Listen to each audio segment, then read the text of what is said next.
Well, good morning, folks.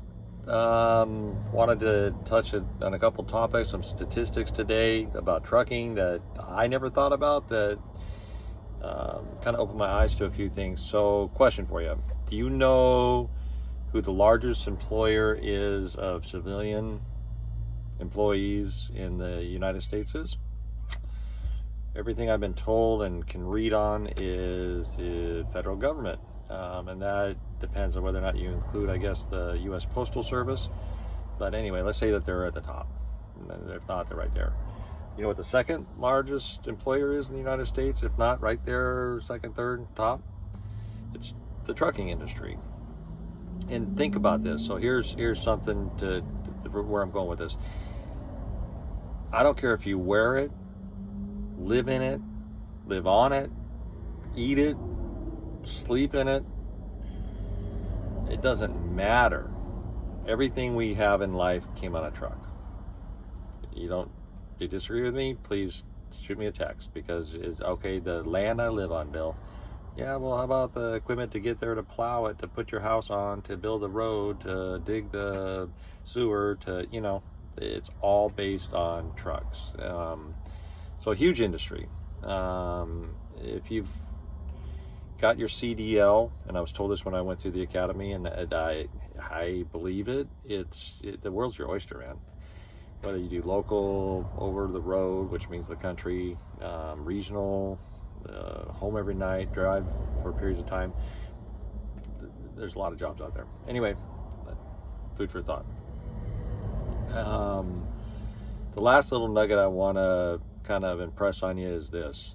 And this applies to life, not just trucking, but trucking is a big part of it. As a trucker, we have a lot of stress that most people don't know of. Here's another stat. You know, a trucker's life expectancy is 12 years shorter than the average person. I didn't know if that was true, but I believe it now. Think about it. You're driving all day. You're not getting out and walking. You're not getting any exercise if you don't make an effort at it. Your nutrition isn't great, right? If you're eating at truck stops, if you're eating fast food all the time. And then you got huge stress, and I'm going to talk about all that later. But I mean, the stress level is huge, and people don't realize that. It's not just turning a wheel, as I mentioned before. So you put all that in together, and now the truck driver lives a lot shorter life. With that being said, when I got into this, at first I was scared to death, and I wanted everything to be perfect. This subject God touched my heart on earlier. I was going to talk about something different, but bear with me, please. Striving for perfection is impossible. First of all, striving, yeah, you can try, but are you going to hit that target? No, we're not designed that way. We're never going to be perfect in everything all the time.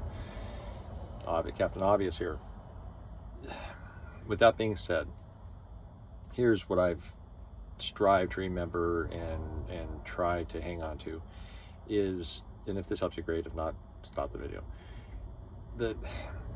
It's the desire to want to be good at something that makes it good. When I first started backing up, man, getting to the shippers, receivers, am I going to be there on time? Am I going to disappoint my employer? Am I going to disappoint the customer? How am I going to back up in traffic? With cars zipping around me, and what's going to happen, and this, that, and the other thing. Weather, blah, blah, blah. And I'd wind myself up with all this undue pressure. Well, here's the key, I think. Do you have a desire to be good at something? Do you desire to be a good parent, a good father, a good mother, a good husband, wife? Do you desire to be a good person in general, whatever that looks like? Is that core desire, whatever you're looking at, is that there? Because if it is, you already won. You're already that. You desire to be a good parent. Yeah, I failed, man. I am not good at a lot of things, but who is? I only know one that is, and I can't accomplish that on my own. So, but do I have a heart to be good? Do I have a heart? Do I have a desire to be good at my profession? Do I have a desire to be good at whatever it is in life? If I do, you won. If you do, you won. You're there. Now, cut yourself some slack, man. Cut yourself some doggone slack. Don't be hard on yourself. Anyway, nugget for the day. TMI. Sometimes I feel silly going on like that, but it was on my heart. So have a good day. Bye-bye.